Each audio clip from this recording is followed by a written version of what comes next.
আসসালামু আলাইকুম রহমতুল্লাহ। আজকের বুলেটিনে আপনাদের প্রত্যেককে সবাইকে অভিনন্দন।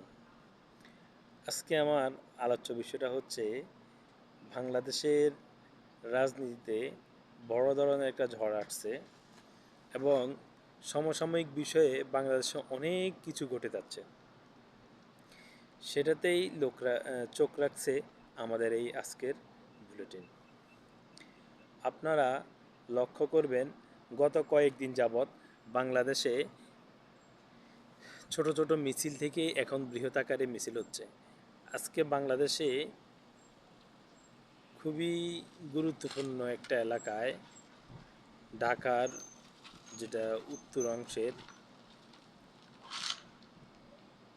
উত্তর সিটি কর্পোরেশনে পড়ছে, নাবিস্কো তিব্বত, এই এলাকায় হাজার কয়েক হাজার কয়েক হাজার সমর্থকের সেটা চাউর করে প্রচার হচ্ছে মিডিয়াতে। মিছিল হয়েছে জুমার নামাজের পরে। তো আসলে এটা নতুন কিছু নয়, এটা খুব শীঘ্রই ঘটতে যাচ্ছে, সেজন্যই হয়েছে। আর একটা মর্মান্তিক ঘটনা ঘটছে, সেটা হচ্ছে যে হতে পারে সে খারাপ, তার আমলনামা তার কাছে, কিন্তু তার লাশ উঠাইয়ে ফেলা যেই ঘটনা ঘটছে এবং লাশ উঠাইয়া জনতা নামে বা ইসলামী তৌহিদি জনতা নামে তারা তার বিচার করছেন। কোনো মানুষ অপরাধ করলে দুনিয়াতে তার যে আদালত বিচার ব্যবস্থা রেখেছেন রাষ্ট্রীয়ভাবে সেখানে হবে, আর না হয় মৃত্যুর পরে আল্লাহ তাআলা রাব্বুল আলামিন, আমরা সবাই কোনো যারা মুসলিম বলে বা অমুসলিমদের মাঝে যারা অন্তত আল্লাহকে বিশ্বাস করে, নাস্তিক না, তারা কিন্তু পরকালের প্রতি বিশ্বাস আছে যে এটাই, যে দুনিয়ার পাপ পুণ্য যেটাই করে থাকি সেটা পরকালে আল্লাহ তাআলা রাব্বুল আলামিন হিসাব নেবেন। তো আজকে লক্ষ্য করেন একজন লোকের কি করছে, মৃতদেহ বিভিন্ন সংবাদ মাধ্যমে সেটা প্রচার হয়েছে যে একজন লোকের মৃতদেহ উঠেয়া সে লাশটা পোড়া দিয়ে ফেলছে। এখন সরকারের পক্ষ থেকে, সেনাবাহিনীর পক্ষ থেকে কোনো এর বিরুদ্ধে ব্যবস্থা নেওয়া হয়নি। সেটা আসলে এটা এইরকম ঘটনা ঘটে যেখানে কোনো রাষ্ট্র নামক কোনো কিছু থাকে না, আইন শৃঙ্খলা থাকে না, একমাত্র সেখানেই ঘটে। কিন্তু প্রিয় মাতৃভূমিতে এরকম একটা ঘটনা ঘটছে, আসলে সেটা অত্যন্ত দুঃখজনক। আর আরেকটা বিষয় হচ্ছে, যে সুনামির কথা আমি বলছি সেটা হচ্ছে যে বাংলাদেশের এক সময়কার পল্লীবন্ধু নামে খ্যাত জেনারেল এরশাদ সাহেবের একটি দল আছে, সেটা হচ্ছে যে জাতীয় পার্টি। তার মার্কা প্রতীক হচ্ছেন নাঙ্গল।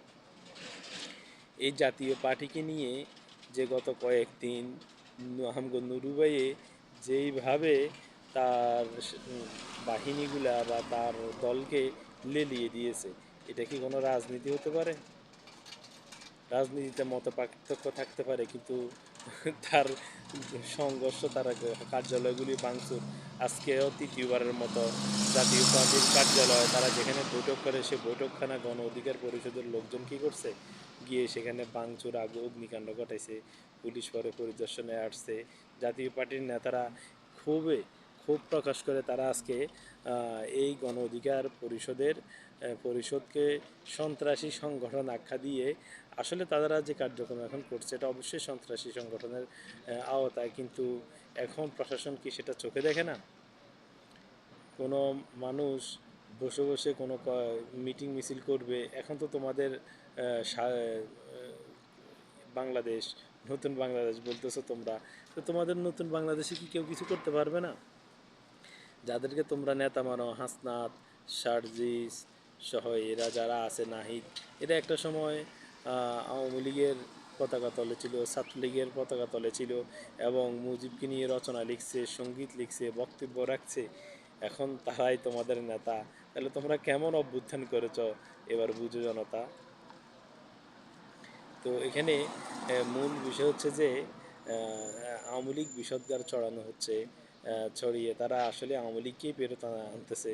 মূলত যে আওয়ামী লীগ ফেরত আসতেছে, ওই যে কথা আছে না, বাঘ আসে ভাগ আসে বাঘ আসে, প্রতিদিন জনতারা ডাকে, কিন্তু বাঘ জনতা যায় দেখে বাঘ আসে না। তেমনি আওয়ামী লীগের ভয়ে তারা প্রত্যেকেই রাস্তায় নেমে বলতেছে আওয়ামী লীগ ঠেকা, আওয়ামী লীগ আসতেছে, আজকে জাতীয় পার্টি হয়ে আসতেছে, কালকে ইসলামী দল হয়ে আসতেছে, পরশু অমুকটা হয়ে আসতেছে, তমুকটা হয়ে আসতেছে।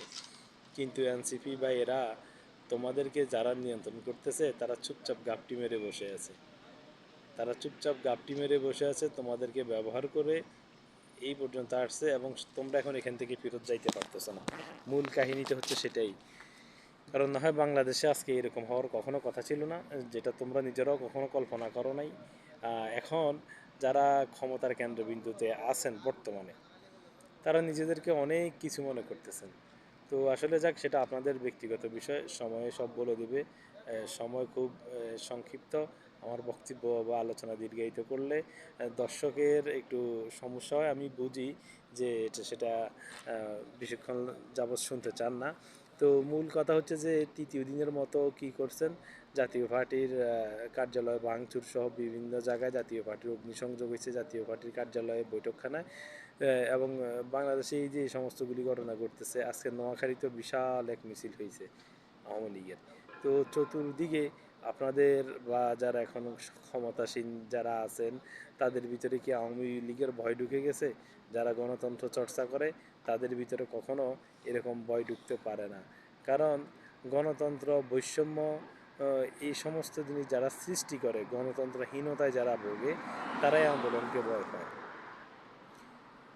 আপনাদের মনে যদি গণতান্ত্রিক চেতনাবোধ থাকে, মুক্তিযুদ্ধের চেতনাবোধ থাকে, তাহলে যাদের শাসন আপনাদের ভালো লাগে না তাদেরকে প্রতিহত করেছেন। এখন সামনের দিনগুলিতে সুন্দরভাবে রাজনীতি করুন, দেশের মানুষকে সুখে শান্তিতে থাকতে দিন, আপনারা নিজেরাও থাকুন।